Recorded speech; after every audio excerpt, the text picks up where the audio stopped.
اور اس کا مقصد نہ صرف دل کے امراض سے آگاہی ہے بلکہ اس کے امراض سے بچاؤ کے لیے جو ضروری تدابیر ہیں اس کے بارے میں پبلک کو آگاہ کرنا ہے۔ جیسے کہ آپ سب لوگ جانتے ہیں کہ دل کی بیماری اس وقت ڈیتھ کا سب سے بڑا ذریعہ ہے، اور یہ نہ صرف ترقی یافتہ ممالک میں ہے بلکہ ترقی پذیر ممالک میں اس کی شرح اس سے بھی زیادہ ہے۔ بدقسمتی سے پاکستان بھی اس سے محفوظ نہیں ہے، اور اس وقت بھی جو ہمارے اپنے اعداد و شمار ہیں ان کے مطابق تقریباً 4 سے 5 لاکھ افراد ہر سال اس موذی مرض کی وجہ سے موت کے منہ میں چلے جاتے ہیں، اور اس سے بھی زیادہ بدقسمتی یہ ہے کہ ان میں سے بہت سے لوگ نوجوان یا ایون کم عمر کے لوگ ہیں۔ تو یہ بیماری جو ہے یہ آہستہ آہستہ کم عمر کی طرف سرایت کرتی جا رہی ہے۔ جو اس میں اچھی چیز ہے وہ یہ ہے کہ 80% جو یہ بیماری ہے یہ پریونٹیبل ہے۔ اس کا مطلب یہ ہے کہ ہمارے اپنے ہاتھ میں ہے کہ ہم اس کو روک سکتے ہیں، اور اس کے لیے صرف ہمیں اپنی طرز زندگی میں کچھ بنیادی تبدیلیاں کرنے کی ضرورت ہے، جو کہ کوئی بہت ایکسپینسو یا کوئی بہت مشکل نہیں ہے۔ اور موٹے الفاظ میں اگر اس کو کہیں تو وہ یہی ہے کہ سادہ طرز زندگی، جو کہ اسلام میں بھی جس کے بارے میں کہا گیا ہے اور جس سے ہم دور ہوتے جا رہے ہیں، اور جو اس بیماری کے بڑھنے کی ایک وجہ بنی ہے۔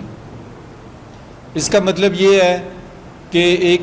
جو چند چیزیں جن کا خیال رکھنا ہے وہ اپنا وزن ہے، وزن نہ بڑھنے دیں۔ دوسری چیز اپنے بلڈ پریشر اور شوگر اور کولیسٹرول، یہ 3 چیزیں کوشش کریں کہ اپنے جو نوجوان ہیں وہ نوجوانی کی عمر سے ان کی اسکریننگ شروع کروائیں، اور کم از کم سال میں ایک دفعہ یہ سمپل چیزیں ضرور کروا لیں۔ اس سے بر وقت تدارک سے آپ بہت سی بیماریوں سے بچ سکیں گے۔ جو طرز زندگی میں تبدیلی ہے اس میں جب وزن کا خیال رکھنے کا کہا گیا تو اس کے ساتھ سادہ غذا اور کثرت سے پھل اور سبزیوں اور دالوں کا استعمال، جس کا مطلب ہے گوشت کم، تلی ہوئی چیزیں کم، bakery, fast food, pizza, burger, bun, یہ سب چیزیں سے دور رہنا ہے، نمک کم استعمال کرنا ہے، اور اس کے ساتھ کم از کم کوشش کرنی ہے کہ ہفتے میں 5 دن 1 گھنٹہ آپ کم از کم سیر کریں، چاہے کسی بھی جگہ پہ، اگر آپ کے قریب کوئی پارک ہے وہاں جو کر لیں، اگر آپ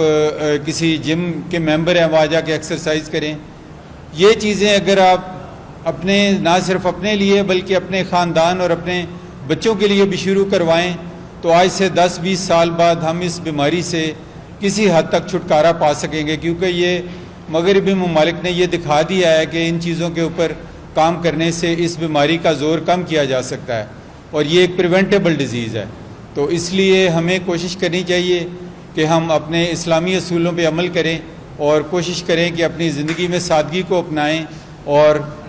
سادہ غذا اور اپنا سادہ طرز زندگی اس کو اپنائیں، اور اس کے ساتھ ساتھ ایک ضروری چیز ہے کہ کم از کم 7 سے 8 گھنٹے کی پرسکون نیند۔ جب نیند کا فقدان ہوتا ہے تو اس کے ساتھ بھی انسان اس بیماری کا اس کو ایک رسک بڑھتا جاتا ہے۔ تو میرا یہی پیغام ہے کہ ان بنیادی اصولوں پہ عمل کر کے آپ اس بیماری سے بچ سکتے ہیں۔ شکریہ۔ پہلے جیسے ہم لوگ ڈالڈا گھی استعمال کرتے تھے، اس کے بعد انہوں نے ایڈیبل آئل آئے، اور اب آئل کو بھی کہہ رہے ہیں کہ اس میں بھی ڈفرینس ہے۔ اس طرح کچھ لوگ کہہ رہے ہیں کہ سرسوں کا تیل جو ہے وہ استعمال کرنا چاہیے۔ آپ یہ ایکچولی بڑا کنٹروورشل ٹاپک ہے، کیونکہ قرآن پاک میں زیتون کے تیل کا جگہ جگہ ذکر ہے، اور یہ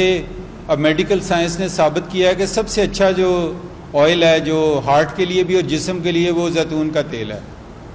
اب زیتون کا تیل جو ہے اس کا ایک بوائلنگ پوائنٹ ہوتا ہے جو کہ ہر تیل کا ڈیفرنٹ ہوتا ہے، جس کا مطلب یہ ہے کہ اس کو ہم بہت زیادہ گرم نہیں کر سکتے یا اس کو بہت زیادہ اس میں چیزیں پکا نہیں سکتے، کیونکہ وہ ڈی نیچر ہو جاتا ہے اور اس کی جو افادیت ہے وہ کم رہ جاتی ہے۔ تو اس کا پیغام یہی ہے کہ کوشش کریں کہ بہت ہائی ٹیمپریچر پہ، جیسے تلی ہوئی چیزیں ہیں یہ بہت ہائی ٹیمپریچر پہ بنتی ہیں، تو اس میں جو بھی تیل یوز کریں گے نا وہ اس کی کمپوزیشن بجائے فائدے کے وہ نقصان میں جائے گی۔ تو اس کے مطلب اب یہ ہے کہ اس کا متبادل کیا ہے، چونکہ زیتون کا تیل نہ صرف مہنگا ہے بلکہ ہر جگہ اس کی ہے بھی نہیں، اویلیبل بھی نہیں ہے۔ خوش قسمتی سے اب پاکستان میں کلر کہار اور کچھ علاقوں میں اس کی کاشت کافی شدت سے ہو رہی ہے، اور امید ہے کہ اب یہ سستا ہو جائے گا۔ تو عام گھر میں کھانے پینے کے لیے آپ کوئی بھی ویجیٹیبل آئل استعمال کر سکتے ہیں، بناسپتی گھی بالکل استعمال نہیں کرنا، اور اس پہ ہم نے فوڈ ہیلتھ اتھارٹی کے تعاون سے اس پہ پابندی لگائی، کیونکہ وہ نہایت نقصان دہ چیز تھی۔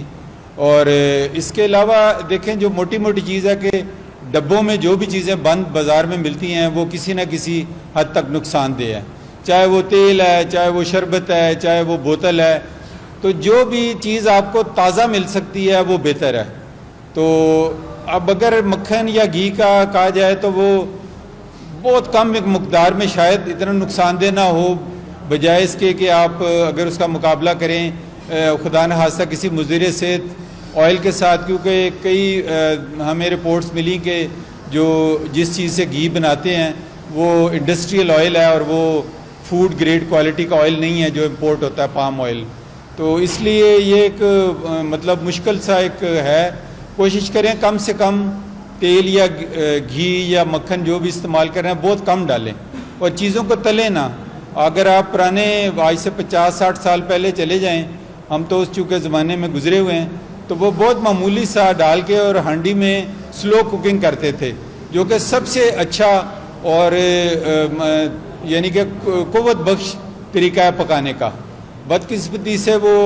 پریشر کوکر کے آنے سے اور تلنے سے وہ طریقہ پکنے کا ختم ہو گیا، اور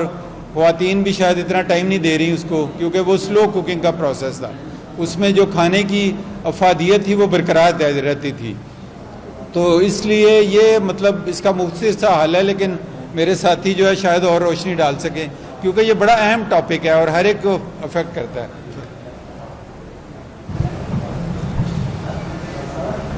جی بالکل آپ نے درست فرمایا۔ اس میں ایک چیز آپ ضرور نوٹ کیجیے گا، یہ جو بینیفٹ ہے وہ بینیفٹ اتنا زیادہ نہیں ہے کہ ہم سمجھیں کہ زیتون کا تیل ہے تو جتنا مرضی کھا لیں۔ تو اگر آپ اس کی تعداد 20 سے 25% زیادہ کر دیں گے تو وہ اتنا ہی ہارمفل ہو جائے گا۔ سو دیکھنے والی بات یہ ہے کہ آپ کی فزیکل ایکٹیویٹی سارے دن میں کتنی ہے، اور آپ کی دن میں آپ کی کیلریز کی ریکوائرمنٹ کتنی ہے، کتنے حرارے چاہیے آپ کو۔ اگر آپ کو 1600 یا 1800 کیلری جسے ہم کہتے ہیں اس قسم کی ڈائٹ چاہیے، تو اس میں سے آپ نے 3 پورشن کرنے ہیں۔ کتنا آپ فیٹ لے سکتے ہیں، کتنا کاربوہائیڈریٹ لے سکتے ہیں، ٹھیک ہے جی، اور کتنا پروٹین لے سکتے ہیں۔ جو حصہ فیٹ کا آتا ہے اس میں سے انسیچوریٹڈ فیٹ، جیسے کہ ندیم صاحب نے بتایا، وہ پریفریبل ہے، جیسے زیتون کا تیل، لیکن جو ان کا بینیفٹ ہے وہ مارجنل ہے۔ اس کے مقصد یہ نہیں ہے کہ آپ جتنا چاہیں اتنا لے لیں، تو آپ نے اعتدال رکھنا ہے اور اپنی ضرورت کے حساب سے خوراک لینی ہے۔